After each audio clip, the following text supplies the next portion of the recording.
Yes.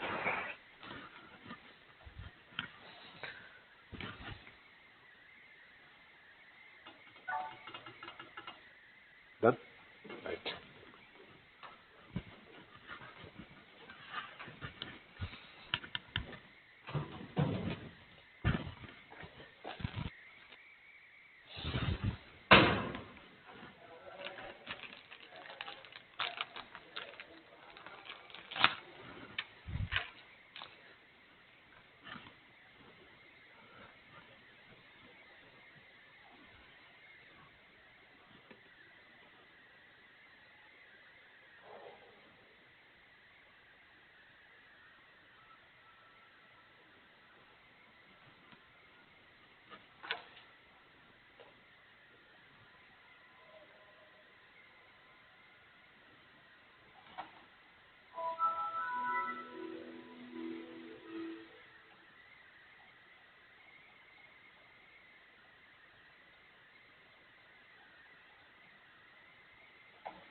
Okay, good morning. So today we are going to talk about one of the very important topics of our business research methods. And uh, the name of the topic for our discussion is measurement and scale. As we know that every business entity, let's call it as a business entity.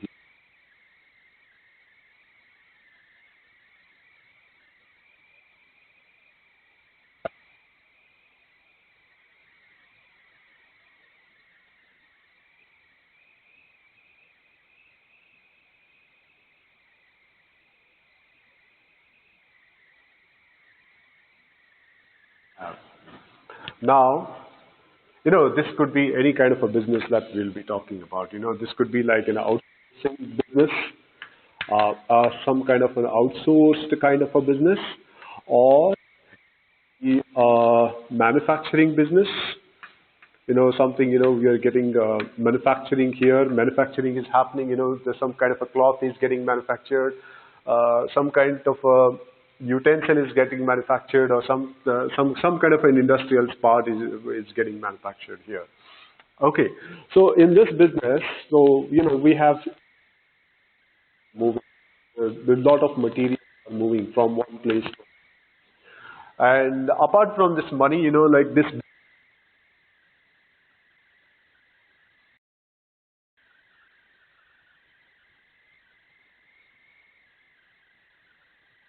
a vendor is just somebody who can do work for your business. Some of its activities, some of or even job workers. Now, the material, the production, that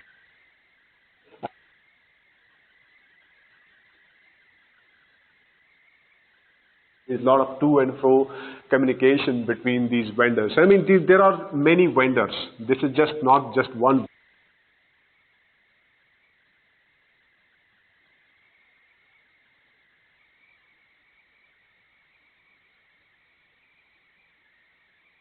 Between vendors in terms of materials. Okay, so apart from materials, there is a lot of transaction.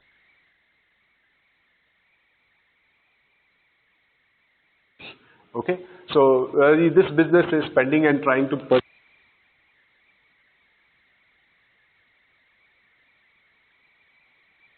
into the business. The raw material comes into the business, and then the same gets converted into finished goods.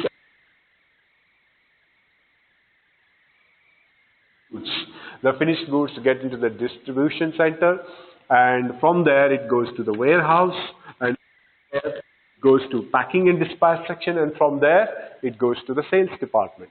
So what is happening? Is trying to purchase the raw material over here, and apart from that, into convert raw material into here. Okay, they convert raw material. They would have production. Okay, so now after the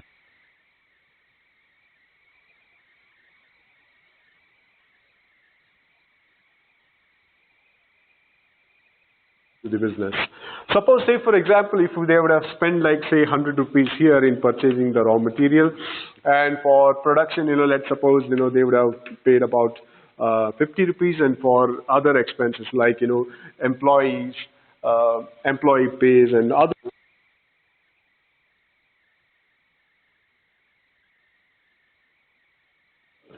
Okay, so this 180 rupees is the total overhead that happens, and then 80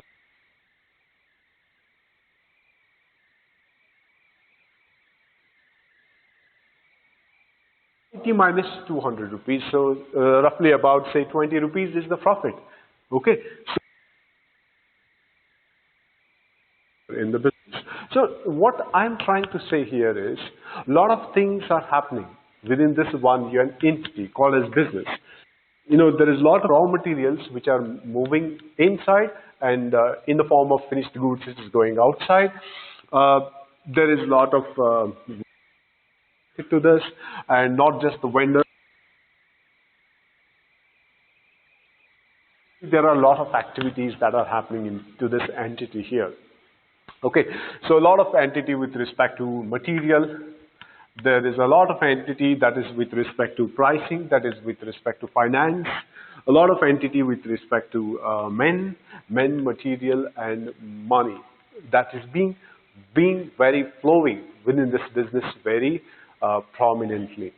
Now, is it possible for us to manage this business just like that? Not possible. So we need to manage the raw material purchases. We need to manage the vending materials. 1, 2, 3. How many these vendors to do business with?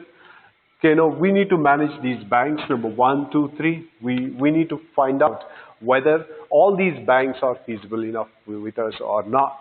So we need to find that out.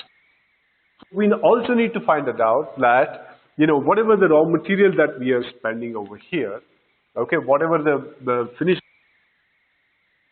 in this case is 20 rupees. Is it good enough for us to survive in the business? If it is yes, then how long it is going to survive? If it is no, then what could be then? So basically what I'm trying to say is we need to keep measuring a lot of things. In this case, we need to constantly measure the profitability day in and day out. We need to measure whether these vending relationships are feasible to us or not. We need to measure whether the relationship with the banks in terms of loans, whether it is manageable to us or not. Okay, so we need to keep measuring. We need to keep measuring so that we can manage things. So it is very important for us to manage only when we can measure it. Be it sales, be it profit, be it share price, be it the number of employees that are employed, be it attrition rate of the employees, be it satisfaction rate of the customers, be it market share. All these are key performance indexes that will help us to measure the company's performance. Okay, so now using these different metrics for measurement, the company managers try to understand where the company is situated in terms of its operations. Okay, if the profit is good enough, then how is the sales? If the sales is very high, or does mean whenever the organization is getting good profit, that means that the sales is not always true. Okay, maybe you are not spending too much during your production. You are doing lot of cost cutting in terms of production. Therefore, you are earning a lot of profitability. That is also a possibility here. Okay, now we can conclude here saying that to run a business, it's very important for anybody to manage a lot of different variables. Or better than that, to run a business successfully, it's very important for anybody to manage the variables. Okay, so we need to manage the variables. If we can manage variables, then we can measure it properly. If we can measure it, then only we can manage it. Okay, so what is measurement means? Measurement is nothing but, it is just a process of assigning number or even any kind of a symbol to characteristics of objectives according to certain pre-specified rules. Okay, so here what we are doing is we are not measuring objects, but some characteristics of the objects. Like say for example, in terms of sales, we are trying to measure only sales. Okay, so thus we do not measure the entire unit into it. We are trying to measure only the customer, but only their perception. We are trying to measure, we could measure the attitude, we could measure the preference, and these are some of the other relevant things that we are keen to do measurement upon. Okay, now to measure, we need to have some scales. Okay, so what are the different types of scales? So let's suppose, to measure the height, we use feet as a scale. To measure the length, we use a kilometer as a scale. To measure the liquid, we are using liter, 1 liter, 2 liters, that's as a scale. To measure your weight, we are trying to use kg as a scale. Now, for measuring business metrics, we also need to use certain scales. Okay, so that we need to understand to what extent that some variable is impacting on certain things. All right, so we can just try to measure sales in terms of number of units. We can measure different other things, like say market share in terms of percentage. So out of 100, how many customers on an average are using your product? Let's suppose the Colgate market share is about say 44%. The market share of Jio is about 36%. So the market share of Vodafone is about 22%. So now, even this can also be measured. Market share can be measured in terms of numbers. Sales can be measured in terms of numbers. So likewise, that is what is known as scaling. So it is just an extension of measurement. Here, you can consider scaling from 1 to 100 for locating customers according to characteristics. Okay, so let's try to move on here. And we have different types of scalings here. Okay, so before we go and study and try to understand what are the different types of scales, we need to understand two important types of variables that we need to measure within the business setup. So the first type of variable is a very concrete variable, which can be in reality, can be seen, can be measured in terms of numbers, and we can measure it very, very easily. And these are something known as quantifiable metrics. These quantifiable metrics are nothing but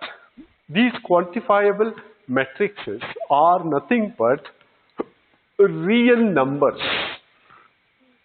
These quantifiable metrics are nothing but the real numbers. Real numbers meaning to say the sales. The sales is a real number in itself. Okay, the market share is a real number in itself. But Can we measure some other variables? Like say, for example, the attitude. Can we measure the perception? Can we measure the preference of the customers? No, we cannot measure these different types of these variables in terms of concrete numbers. And for these, for these kind of variables, we need to use such things called as scalings. We need to put these ones on the scaling. Let's take a preference for that matter as an example. Okay, so preference can be measured. Preference can be measured in terms of a Likert scale here. Preference can be measured in terms of a Likert scale. Okay, so and this Likert scale could be like say from 1, 2, 3, 4. These are the range of likings that we can have on the Likert scale here. So we can also write. We can measure the preference over here. We can also measure the attitude of the customers based on these numbers. So what I'm trying to say here is I'm trying to convert all these qualitative variables which cannot be measured in terms of numbers. I'm trying to convert them in the form of a Likert scale. Okay, by this way, what I'm doing is I'm converting a qualitative number into a quantitative number. Let's suppose there are about 100 customers. So what I do, I take a survey, first one here, and the second one here, and third one here. And I give them option, and suppose say for example, all 3 customers choose a number 3, and like this, I calculate for 100 people. Now, if I calculate this for 100 people, the average will be around 3 itself. Now, for the answer for this question, the research just asking, for that, the answer is just 3. So what I'm trying to do, I'm converting preference here, which is quantitative term, and this preference I am just converting that into a quantitative term. Okay, please note that something here I'm just trying to measure using. Okay, so those are some of the scales that we use. These are the different types of scales that we talk about, and the first one is called as the nominal scale. Okay, so let us try to understand what is nominal scale. Okay, so as the name it is, nominal scale. Nominal scale, nominal about it, something related to the names itself. Okay, so what sort of nominal scale that we are talking about? See here, what happens is I'm just trying to nominate things for my subjects. I'm trying to nominate things on my subject. How I'm going to do that? So we shall just take an example of how we can implement the nominal scales onto my research here. So suppose say for example, for doing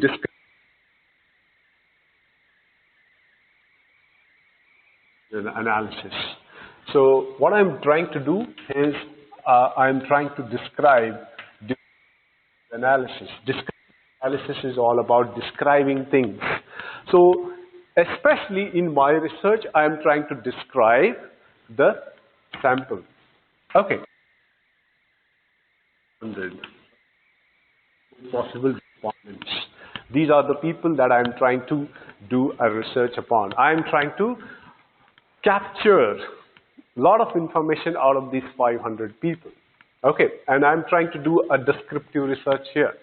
Okay, now what is I want to catch here? One of the characteristics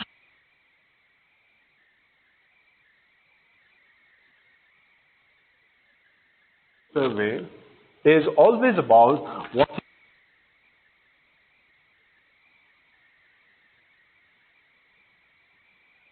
Okay, so ideally, there are only 2 options here.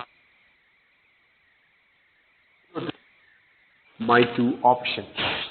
Okay, so either a consumer would choose the M, or else they would based on whatever that they have.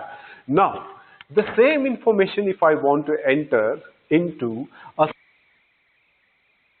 SPSS, will SPSS understand what M stands for? No. Will SPSS understand what F stands for? Absolutely no. So, in order to avoid this confusion, in order to avoid this kind of a confusion, we need to know how many people are M, how many people are F. Just designate M as 1 and F as, so that the machine will understand how many males that have responded, how many females have responded. So this kind of a classification, where I am just trying based on the gender, is known as the nominal scales. Okay, so I'm just trying to identify the brand numbers also in this case. Let's suppose, I'm trying to compare two different brands. Okay, I'm trying to compare two different brands. Let's suppose, I'm just trying to compare Colgate with respect to Pepsodent.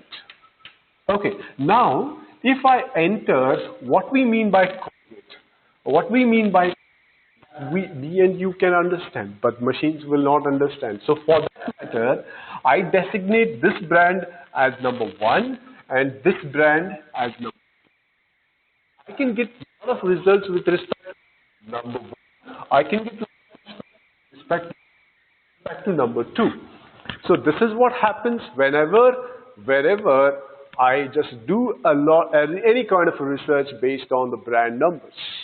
Okay, so even I can identify the type of stores based on nominal scales. If departmental store, if we have a departmental store, I can just designate it as number 1. If it is retail store, a simple mom and pop kind of a store, I can designate it as. If it is a big one, hypermarket, then I can designate it as 3. So 1, 2, 3. 3 different types of retailers that I can identify. All this is possible using nominal scales. Okay. So let's go on to the second one for our discussion. Let's try to understand what is an ordinal scale means. The ordinal scales are these. These are the rankings which numbers are assigned to the objects to indicate the relative extent to which some characteristics is possessed. For example, quality ranking, the best example could be the social economic classes.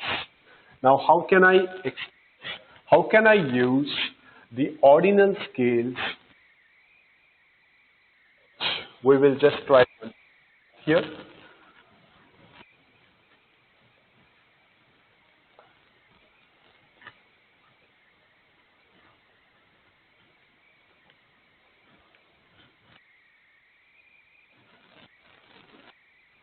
Okay, so at the center here, we are just trying to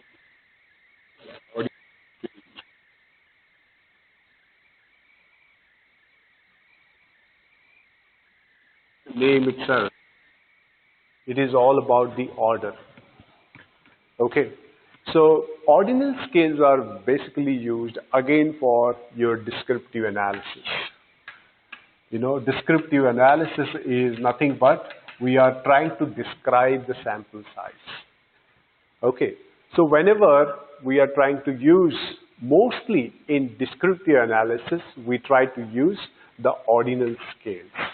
The ordinal scales are nothing but these are in order. There is definite order to this questions. We have certain questions. Question number 1, question number 2. Question number 1 is all about, let's suppose this is a nominal scale here. Okay, so here I'm just trying to capture the gender, whether it is M or F. M means 1, F means 0. Now I just want to understand the family income here. If the income is on the lower side, let me call it as 1. If it is on the middle side, let me call it as 2. and if it is 3. So we have 3 different types of social economical classifications. Now, I can combine these 2 different questions during analysis. How many males? 1. How many females belong to class 3? So out of 500 sample here, out of 500 number of samples that we are talking about, how many of our people they fall in this category? How many of this, they fall into a middle class? How many of them will fall into a higher social class and things like that? Now, we can also combine these 2 different questions. We can also combine these 2 different questions by answering by saying that how many males fall into a certain social category. So we all understand what is ordinal scales.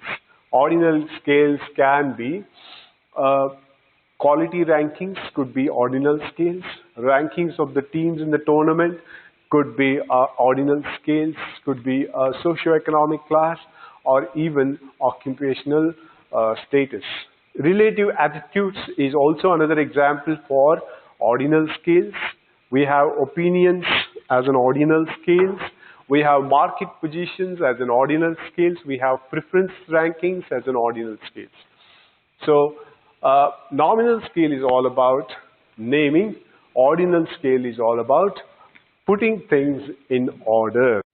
Okay, let's try to understand the third type of scales, which we use very predominantly during our research studies. Now, in this is a scale in which the numbers are used to rate the objects, such as numerically equal distance. On the scale we present equal distances. For example, this is the usual scales which are different, which are equidistant from each other. Let's suppose, take an example of a temperature. Okay, so temperature 0 degrees Celsius on the equal between 0 to 1, 1 to 2, and so on. So wherever, if there is an equal distance between different intervals, such intervals are known as the interval scales. The interval scales. Okay. Such intervals are known as the interval scales. All right. We can also use the customer preference of a brand. We can also use the customer preference of a store. We can also use the customer preference of the company. Okay, so we can have a very list of 7 rating point scale here. Okay, so based on that, we can capture the interval scale. So basically what it means to say, the interval scale is all about the numbers which can be used for rating the objects.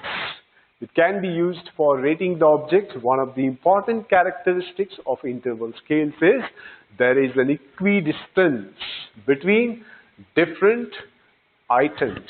That is what is known as the interval scale. So let us talk about ratio scales. So what are ratio scales?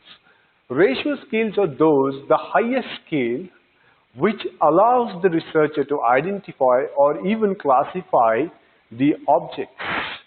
The ratio scales are used to classify the objects. Now how it is possible? We can classify people based on the height, we can classify people on weight or even the age for that matter. Even we can use the business matrices for classifying people. We can classify organizations based on the sales, we can do that based on the cost, we can classify organizations based on the market share or even the number of customers as well. Okay, so here what I'm trying to do is this allows the researcher to identify. It helps to classify objects. It helps us to rank, order the objects. and compare the intervals or even the differences, it is also quite meaningful ratio of scale values. Okay, so basically this is what is the ratio scale. Okay, so exact numbers are measured in terms of ratio scales. Interval scales are used for qualitative variables, whereas the ratio scales are used for quantitative variables. Okay, so let's try to understand few more examples of different types of scales that we have. These are few more scales, like say, let's start with the number one, that is the nominal scale. So as we just earlier mentioned, nominal scales are permissible statistics for nominal scales. Okay, so these are within descriptives, it can be permitted to mention percentages as well as modes. In terms of inferential statistics, we can use the chi-square value and binomial test. So these are the two different types of numbers that we can use during this test.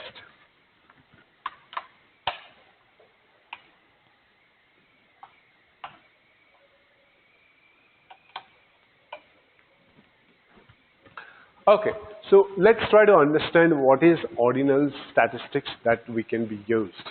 So ordinal scales in that, so permissible statistics for ordinal scales that we can use are descriptive statistics again for percentages and even mean, mode, median as well.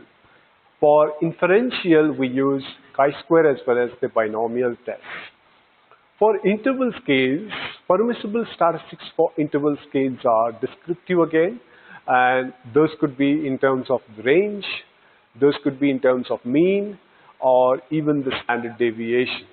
In inference statistics, we can use certain variables like product moments, even the correlations, even the t-test, even ANOVA, regression, and to a large extent we can use factor analysis as well. So for ratio scales, we can use permissible statistics for ratio scales would be, in terms of descriptive, you can use geometric mean.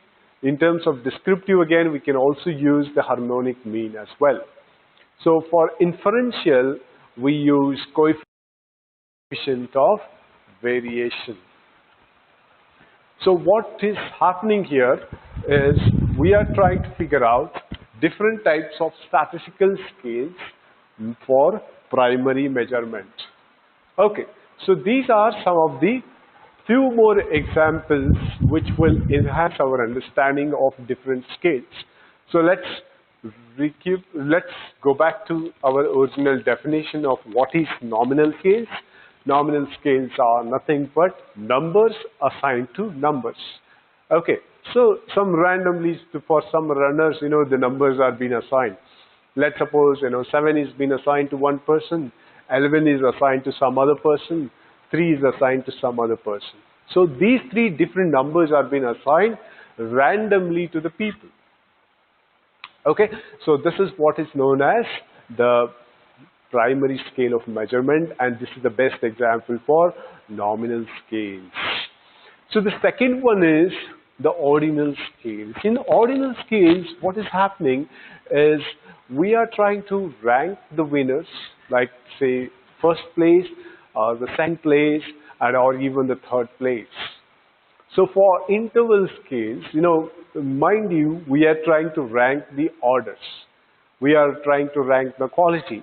We are trying to rank the winner. So wherever we need to do a ranking based on certain things. If you want to rank the number of companies, we can rank it as first, second, third, and things like that.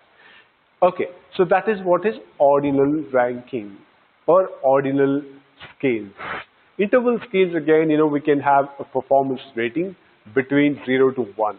Let's suppose a performance is 8.2, okay, or even 9.1 or even 9.6.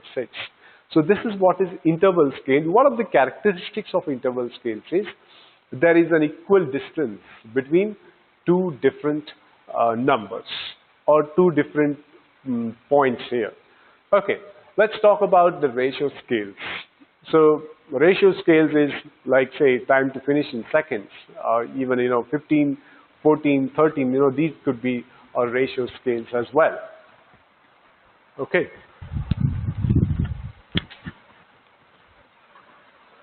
Okay, let's try to understand different types of scales for our questionnaire. Let's try to understand different types of scalings for our questionnaire. So we can come up with our own questionnaire, and in that, if the question is all about simple yes or no, if the question is all about simple yes or no, then that is known as the simple rating scale. A simple rating scale helps in attitude rating by asking an individual whether he agrees or disagrees with a statement or to respond to a single question. For example, you can always think of your workplace, what it is most of the time. Is it fascinating? If it is yes, you can choose that option as yes. If it is no, then no. Is it routine? Yes or no. Whether it is satisfying? Yes or no. Whenever we have this kind of a duality in answers, either in the form of yes or no, that is what is known as the simple rating scales. Okay, let's try to move on to understand what is categorical scale. A categorical scale divides into a category, an attitude scale consisting of several responses, not just two, not just only yes or no. It consists of several response categories to provide the respondents with lot of different alternatives. Okay, so in this case, this is again an attitude measurement scale. Okay, in this case, what is happening? It is giving lot of options. It is asking lot of options. It is giving lot of options to the customer. They can choose one of them. Okay, so in this case, how often is your supervisor is courteous and friendly to you? So you have several options, never, rarely, sometimes, or even very often. So these are some of the categorical scales.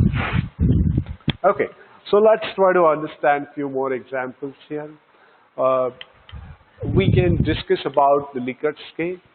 The Likert scale is nothing but it is a measure of attitudes which is designed to allow the respondents to indicate how strongly they can agree, how strongly they can disagree with carefully constructed statements that range from a very positive to a very negative towards an attitudinal object.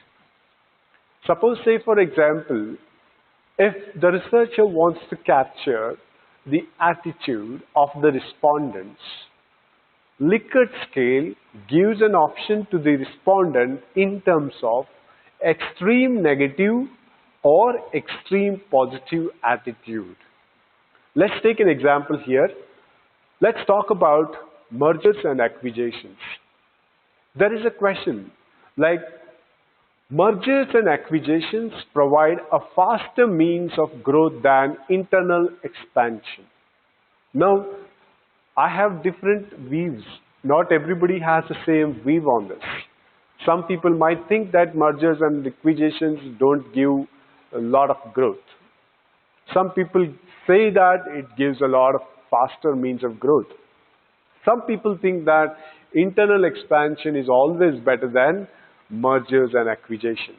So we have diverse responses. We have different types of responses. Now, all these different types of responses can be captured using Likert scale. Okay, so now if you just look at the options here, we have strongly disagree towards your extreme left side, and you have strongly agree on to your extreme right side. We have uncertain as 3, we have agree as 4, and disagree as 2. So each of these responses has been given or has been coined with a number. Okay, so this number will help us to convert these qualitative numbers in terms of qualitative numbers, in terms of quantitative numbers. So I am trying to measure here your attitude towards the mergers and acquisitions. How I am doing that? Using Likert scale, and here whatever that is quantifiable, I am trying to convert that into a quantitative variable. I am expressing your attitudes in terms of numbers. Simply, if I execute this questionnaire for 100 people, if I take an average, then I'll get the answer in terms of numbers. You know, the majority would have said yes, 4, the majority would have said 5, or any one of those options. Let's try to understand what is semantic differential. Semantic differential is nothing but it's an attitude measure which consists of a series of 7-point bipolar rating scales allowing response to a concept. For example, how do you rate a Dell laptops? You know, there are 2 bipolar responses. One is towards your left hand side, the other one is towards the right hand side, and whichever appeals to you, the respondents can choose there. So a respondent can typically choose between 2 options here. Either the Dell computers are modern or they are old-fashioned. Either the Dell computers are very costly or they are reasonable. Or even we can say they are very fast or they are very slow. Okay, let's go to different types of scales here. This is known as the nominal scale. So in the nominal scale, we just talk about nomination, an attitude, a rating scale similar to a semantic differential scale, but this uses the numbers instead of verbal description as the response options. You know, whatever that we have, in this case, the numbers are presented to the respondent instead of words. Instead of words, the numbers are given. That is what is known as the numerical scales. So if I have to present an example for this, it would be, now that you have had an automobile for about 1 year, please tell us how satisfied you are with your Splendor. So on the left hand side, we have extremely satisfied. On the right hand side, we have extremely dissatisfied. So the respondent can choose one of these options here. So we have one more scale called as constant sum scale, wherein we can just go on dividing 3000 into different types of overheads. So we have staple scales. Okay, so you can measure the attitude towards the supervisor. It is -1, -2, -3 here, or it's +1, +2, +3. So we have graphical scales. So here in this case, you know, you can rate new MR YZ16 on the rate scale, 0 being the least and the 10 being the best. And then, you know, you can go on rating here in terms of graphical scales. We don't have to really talk about Thurston equal appearing interval scales, but then we will just talk about the paired comparison scales here. So a paired comparison scales, it's a technique that involves presenting the respondent with 2 objects and asking the respondent to pick the preferred object. More than 2 objects may be presented, or, you know, so that the comparison can be made. So we have a typical question as to understand what is the best brand among these 2. Which of these 2 brands that you think has the most better adhesive, whether it is a branded or else even the Handyplast. Okay, so that is what is your different types of scalings for today's lecture. So we shall deal with multi-dimensional scalings probably in the next class.